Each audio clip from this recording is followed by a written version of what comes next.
Your bloating is caused by one of these 6 things. Hi, I'm Dr. Stephanie Matte, and I'm a naturopathic doctor working at Wellness MD.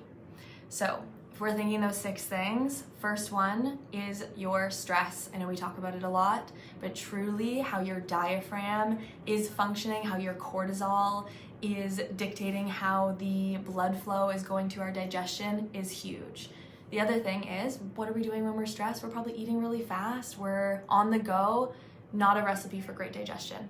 2, your stomach acid. If it is low, I know a lot of people think, oh, my acid reflux must be from high stomach acid. Truly, low stomach acid, such a big reason for having bloating, and it's because we're not digesting our proteins very well.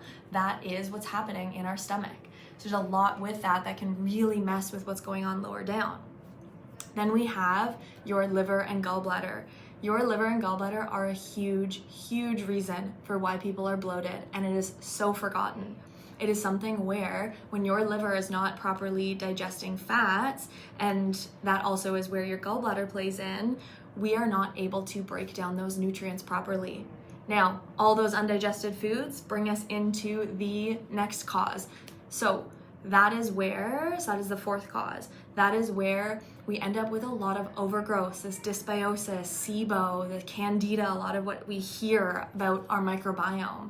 These feed on this undigested food.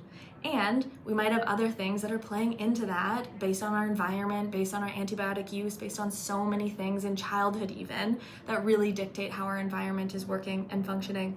Now, your bacteria, right, or the yeast, if they're eating that undigested food, they are going to do it via fermentation, creating gas, bloating, that discomfort we experience.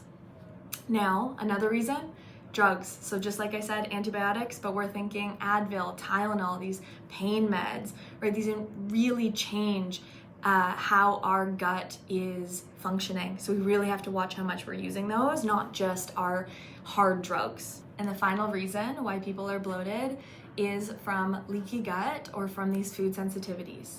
So when we're really considering that, we're also considering how that is playing in with our microbiome. So what I said earlier.